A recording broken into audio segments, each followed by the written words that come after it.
Ladies and gentlemen, welcome back to Satisfactory. I'm Max and Evolved, and today, we're looking over one small piece of the spaghetti dish that is going to be the space elevator part factory area, right? Yeah, so a lot of that today. I'm just going to cut right to the chase. A lot of that today. But before I get into that, do me a quick favor. Scroll down just a little bit. Make it your New Year's resolution to click that subscribe button.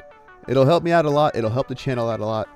And yeah, so with that out of the way, let's hop right into this. So last time we did all of this here for I'd say two components, right? Heavy modular frames and circuit boards of what is going to be the adaptive control units. And today I want to get through all of this. I want to try to at least be producing adaptive control units, modular engines, and some versatile frameworks. And we got a good foundation here, but I kind of want to take a look at some of the other stuff we got going on, namely computers, right? So if we look at computers here, we got a couple recipes. I think what I'm going to do is actually use this Caterium computer recipe. Number one, it gets us more per minute, but number two, we have some Caterium that we're not really using that we're importing. And we have some rubber. We need rubber. We have the circuit boards already. Circuit boards we did over here. And we have it set up. I think this is making like 25 per minute. Yeah, 12.5 times 2. So 25 here. But the actual adaptive control unit itself, I don't think needs anywhere near that much. Yeah, so it only needs 5. So we have a net of 20 available. 20 circuit boards. So I'm not super concerned with making all of these 100% efficient. I'm okay with some backups, namely because we have the overflows built in over here for the sinks for the production line, so the train can kind of keep moving.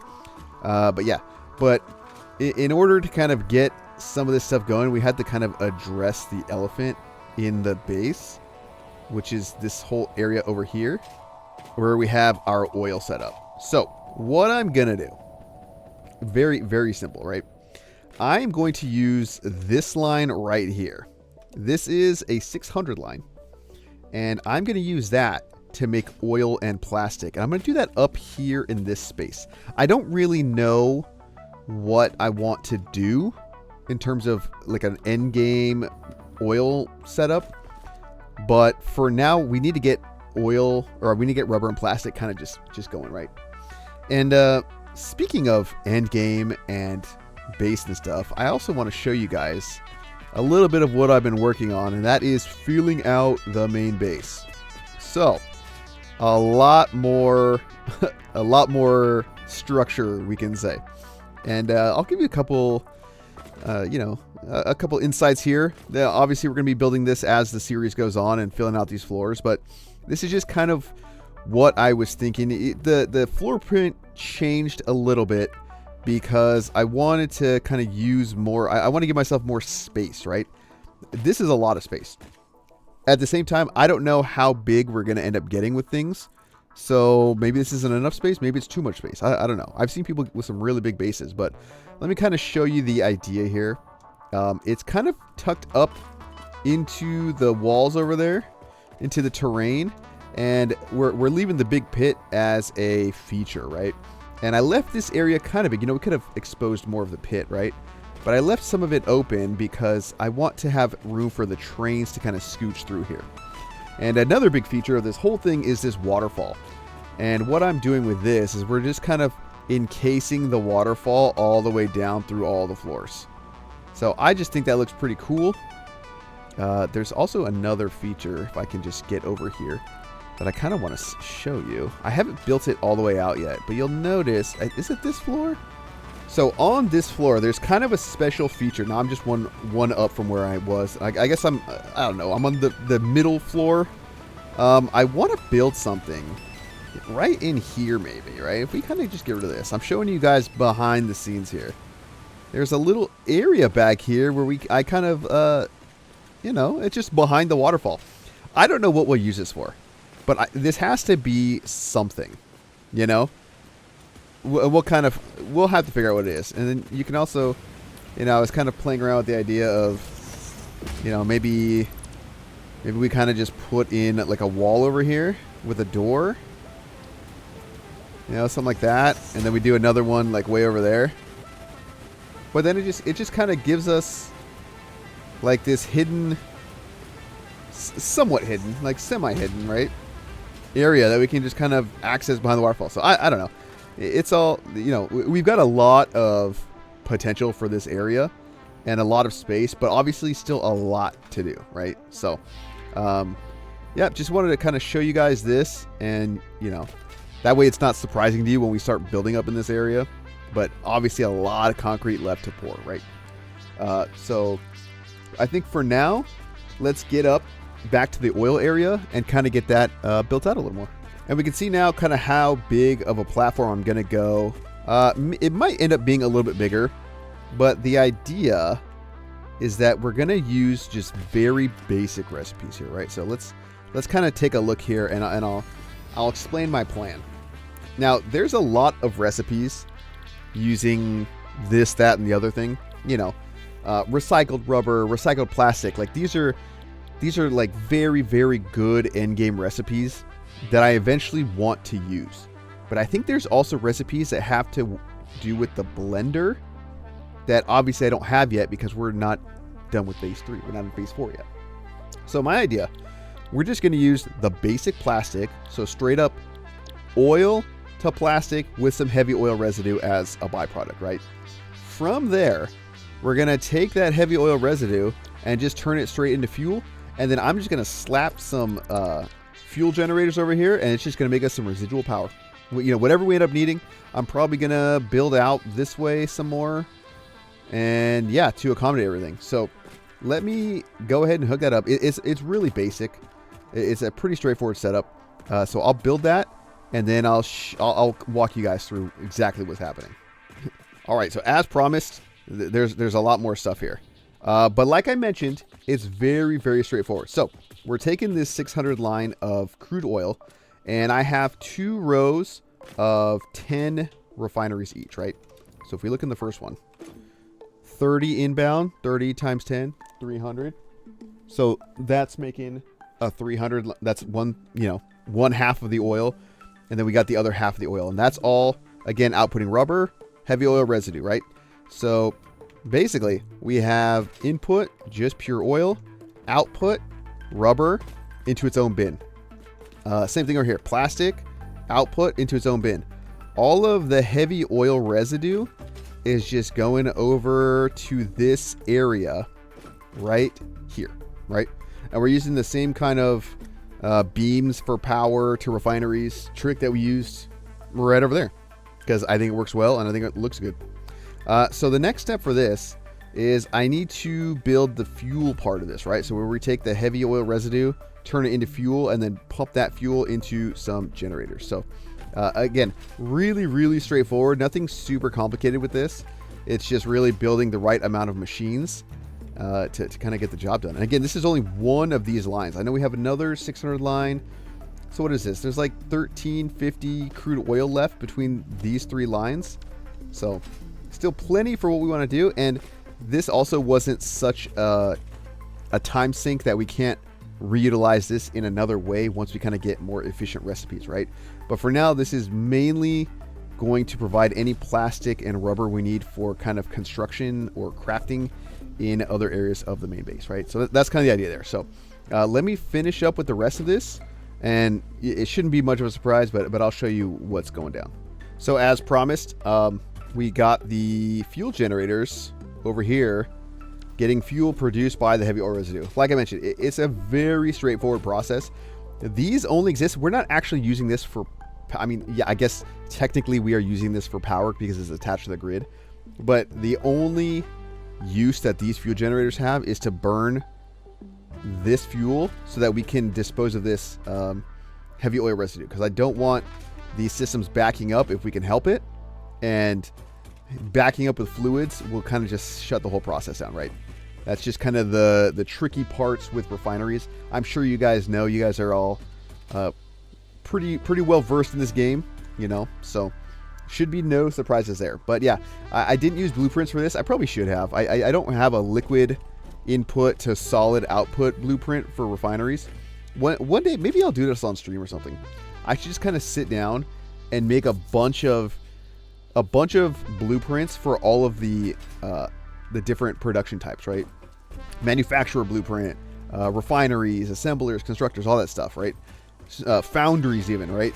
Just make a bunch of blueprints for that. But unfortunately, I don't have that completely set up yet, so we just kind of had to do this all manually, right? But again, pretty straightforward. The fuel just comes out, it splits, it goes to the fuel gens, and is disposed of. Nothing really crazy, right? But now that we kind of have this set up, you know, we can go ahead and hook things up. We have one little area here. Just, you know, we just connect that guy to that guy, and then everything should be flowing along. So we got rubber and plastic. Yes, look at that. Rubber, plastic being produced. And eventually I'll probably want to create a sink so those also don't back up, right? But for now that we have that going, the whole point of this episode is to get us out of phase 3, right? So now that we have that going, let's go down and start working on the next stuff, right? I think the next thing we need is computers, right? So now let's go down there and kind of figure that out. So as I mentioned, we're going to make the computer recipe that uses, let's see, the rubber, right? These Caterium computers, right? So what I did is I just brought a rubber line over, you know? It only exists to kind of, for this one purpose so far. And it's just running along this floor. We'll probably end up using this floor for another one of the parts. But for now, it can kind of use this rubber line. And it, you know, it just kind of comes down here and meets up with everything else. And we have our dedicated computer manufacturer right here. So again, pretty straightforward. We have our circuit boards branching off over here as intended, along with our, we brought the Caterium over, and it's just going into a single quick wire constructor, and the rubber's coming in, and we are making computers at 375 per minute. Now that is it should be a plus up, right? That's more than we need. Yeah, because we only need 5 per minute, right? So that was pretty straightforward. You'll notice the last part here, though. Automated wiring. That's another thing that we're going to need to make, right? And I hope we have enough space over here, right? Let's look at, what is that? Wiring. Automated wiring. What are the recipes I have for these? Okay. I don't think I want to do this one because I don't have high-speed connectors, let's say, automated yet. Now, I don't want you guys to look at what I'm doing here and think that's what's going to happen over here, right? When we get to actually building and producing things over here, I'm going to be bringing in a train from the starter factory, right? So something's going to run along probably the bottom here, the bottom level, right into here. Ideally, it goes up this spiral once we get the spiral built, and it's going to go to like a central storage area. I'm probably going to have one whole floor. Maybe it's going to be this floor on this level. Maybe it's going to be that same train level. I don't know. I still got to figure out where I'm going to put the hub and all of that stuff, right? But I'm going to have that bringing in a lot of our, let's say, motors and below, right? It's going to even get the steel, like all of that stuff. It's going to bring it all over. So that's going to be a little bit more laid out and a little bit more organized. This, I'm just trying to, I don't know, hammer it all together just to kind of get this producing, right? And yeah, it's fun. It's a fun challenge, right? So let's try. I'm going to try to fit the wire in, the automated wiring over here using probably this recipe here. Cables and stators. How much did it need? Adaptive. What does it need per minute? 5 per minute. So I'm going to try to get 5 per minute automated wiring. Everything else we're making more than the requirement, so it's eventually all going to back up, but not anything else, right? So let's get the automated wiring going and finally get some adaptive control units producing. And you would think it would have been easy, right? We all thought it would be easy. It was not that easy. So what I have over here, you'll notice automated wiring at 5 per minute because we are overclocked 200%. Stators and cables. That's what we're doing, right? Stators, I just slapped an assembler down right here. It's using steel pipe and quick wire to make the 8 per minute stators we need. I think that's what we're using here. 5 per minute, whatever. We're doing fine. Is this even? This isn't even overclocked, right? So I could underclock this if necessary, and I may end up, doing that since we're seeming to be building up a surplus there. But we are just taking some pipes from this line because what I did, right? So these guys right here, these encased industrial beams, need 24 per minute, right? Well, 24 times 3 is what? 72. These were making, I think, 18, right? 18 times 4 is 72. 24 times 3 is 72, right? So to get the 16 per minute over there, I just increased the production rate of these, each one of these by 4, and then I just did a splitter, right? So eventually, once the lines saturate, it works out. No big deal. So that's what's going on there. And then we have additional quick wire coming off this additional constructor that I put down. And then there's a whole operation, right? So we're using hardly any of this copper for these copper sheets. So I just had it overflow even more. Well, really, it's splitting coming over here. And this is all dedicated to wire and cable. So I have these going 1-to-1, right? So this is making 50 output for 25 cable, right? So it's 1-to-1 with those being overclocked. And the reason I did that is because I think we need 100 cable. If I go over here and look, yeah, we need 100 cable per minute. So that's just how it all went together. But what does this mean? If we go over and take a look, that's right. We are constructing adaptive control units finally. Do we have any made? I see one right there. We have 3 made. We are producing, and it's so exciting. So that's the first unit down, and arguably the most complicated, because if you look, this is all dedicated. Now, granted, this is going from absolute bare ore into the final unit, right? There's a thought process that we could skip part of this in in more complicated chains. We're gonna have, I don't know, some of this stuff already automated elsewhere, and maybe we just draw from those lines, right? So like, imagine we're doing just a ton of quick wire, and we just siphon off whatever quick wire we need to a manufacturer like this, right?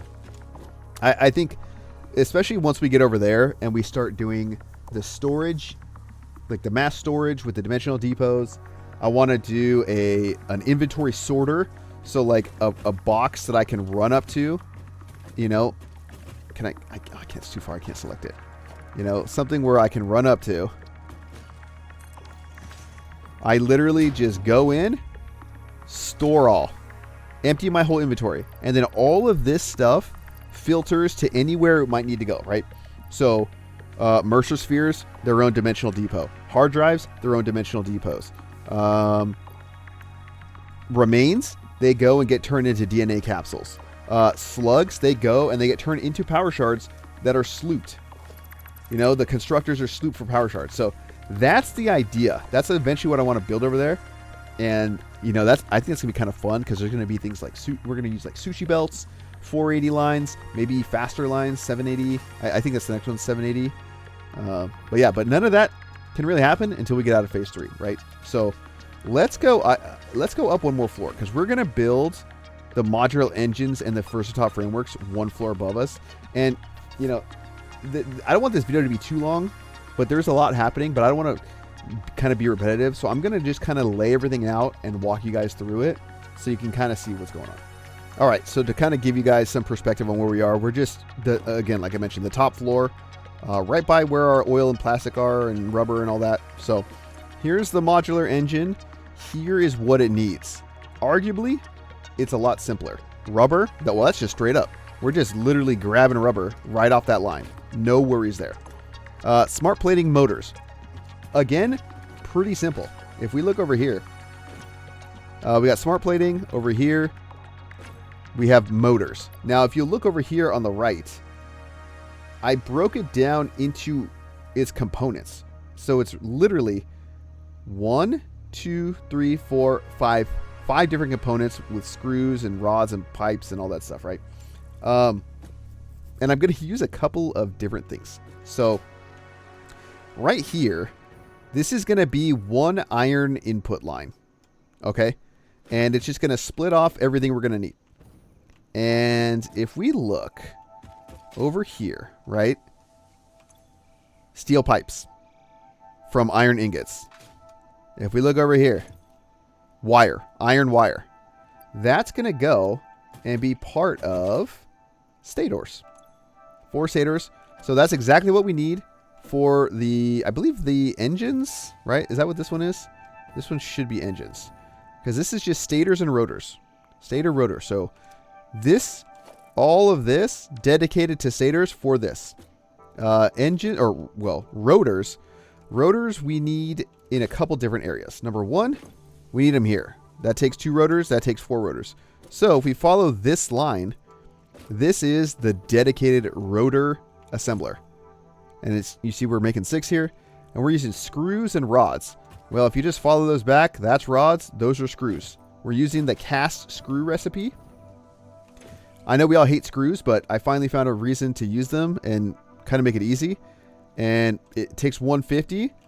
Boom. 50, 50, 50. They all merge. Easy, easy, right? And then the other thing, I think this one needs reinforced iron plates, if I remember correctly. Yeah, reinforced iron plates. Whoops. So over here, that's what this line is. And again, I think it's really simple. I'm using iron plates and screws just to make it very easy, right? And this is even underclocked to 2. So again, one dedicated thing. 24 screws. I think this is not even, yeah, underclocked to 12. Boom. That's it. That's modular engines. All of this, I just literally need to hook up power and put in the raw materials. No problem there. So let's go ahead and hook all that up and let's see it running. And it's a beautiful sight with it. Everything kind of just moving. Everything feeding. I think we even have some engines being made, right? Look at that. How many do we already have made? Let's see. 5. So we're 1% of the way there. Yeah, so what I might do, here, let's, you know what, let me make the versatile framework, right? I'm going to do that all over here. And let's actually look at the recipes we have here. Versatile framework. Okay. I kind of want to do this quick. So I want to make as many as possible. So I think I'm going to use this flexible framework recipe. It does use a manufacturer, but we already have rubber here. Modular frames are, doable. Steel beams are going to be interesting, right? Because if we go here, you know what? There's a recipe that I want. Let's see. Do we have it? I've been researching some hard drives too. I don't necessarily see it. No. No. No. Oh, no scans left. Well, let me at least run this stuff up. I think I have. I'll get the recipe with all the hard drives I have left to scan, but I'm going to use that flexible framework one, and we're going to build it right over here. And again, it's pretty straightforward, so I'll kind of bring you in and show you what's up. Oh, and I was so mistaken. Everybody, I was so mistaken. I thought it would be kind of easy. This was pretty straightforward. And I guess everything else is straightforward, but like, look at this. Look at everything over here for these versatile frameworks.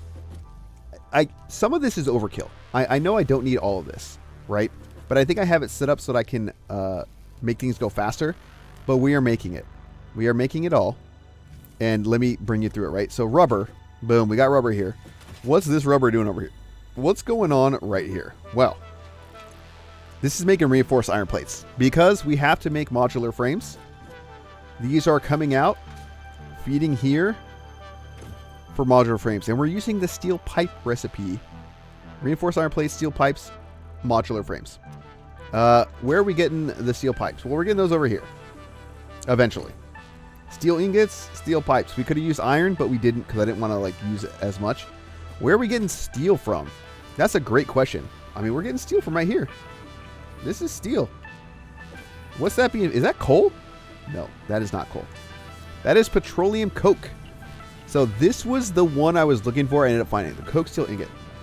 Petroleum coke required a slight change to our oil setup over here. So let's notice we have another little input here.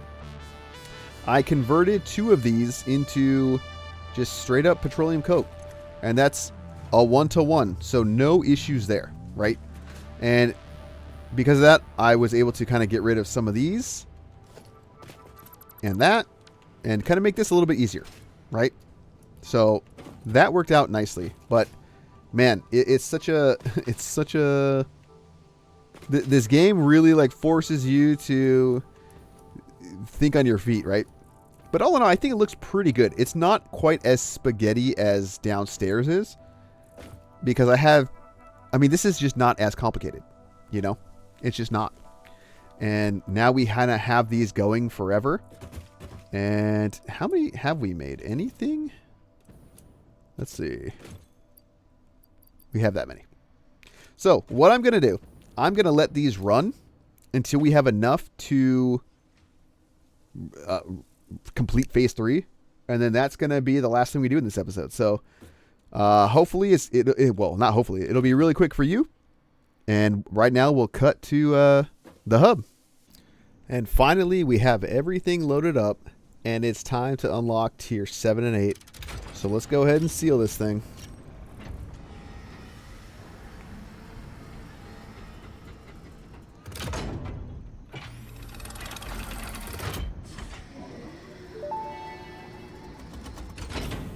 Welcome to the Project Assembly Pioneer Progress presentation. Congratulations, the Phase 3 project part shipment is finally ready for delivery. On delivery, Phase 3 will be completed and the main body will be constructed. You should know how this works by now. You'll get access to tiers 7 and 8 in the hub. In fact, perhaps you should just go look at the technologies there yourself. It's all laid out so that even a monkey could understand it, so you should have no issues. Speaking of which, I don't think you need a reminder about project parts. Instead, I will be providing some interesting facts. Did you know the average pioneer succeeds at saving the day? Did you know the average pioneer knows how to optimize pipe throughput? Did you know the average pioneer stays late at work because they care about humanity? Anyway, I thought you might want to know more about your peers. Good luck in Phase 4. All right, that was quite the presentation. Let's go ahead and get this thing sent.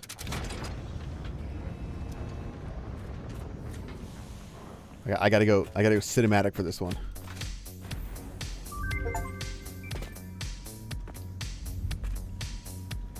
Oh, I need a good angle.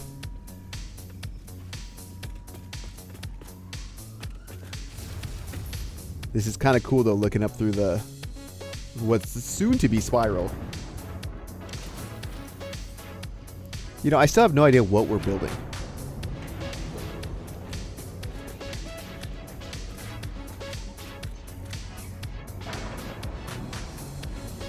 That's pretty sweet though.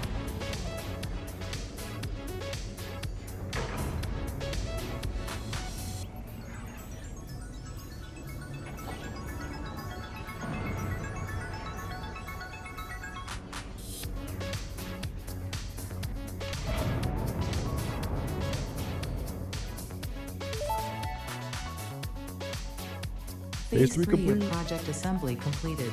Fixit's predictions indicate pioneers should generally reach this point faster with above average results, but we should all adjust our expectations according to the situation. It is understandable. The pressure and complexity will only increase from here, so be sure to take on Phase 4 with efficiency and confidence. Okay, thanks, Ada. And before we close this out, let's run back to the hub and see kind of what we're working towards.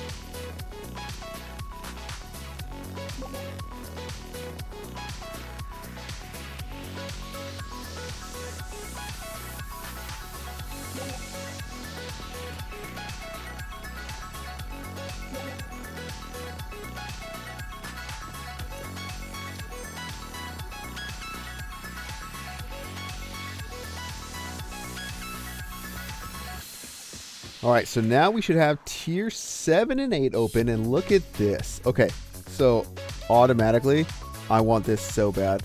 More inventory slots, that's neat.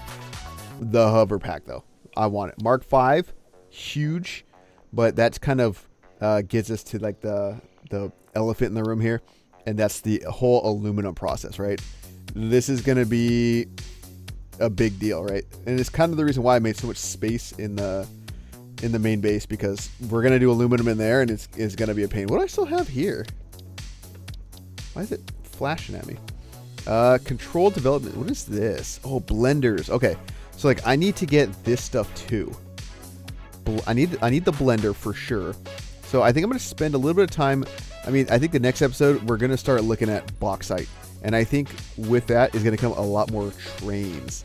And then in tier 8, oh man, we get drones, nuclear power, advanced aluminum. So this is something we also need as well to get nitrogen and stuff, so we can do different types of fuel plants and things like that. Mark 3 miners, turbo motors, those are huge. So with Mark 3 miners and Mark 5 logistics, that's basically a lot of endgame systems are going to be built on kind of those two things. What else? Particle enrichment. Oh man. Now this is all stuff I've heard. Copper powder is just the worst in terms of just craziness, but yeah, a lot of stuff here. It's a little overwhelming. I think if we just focus on bauxite, that'll be the next kind of goal there. But anyways, guys, thank you all so much. I can't believe we're into phase 4. I feel like there's a lot going on and there's a lot happening, and I'm super excited. So I hope you guys all have a great New Year's, had a happy holidays. If you're watching this in the future, I hope 2024 holidays were great for you.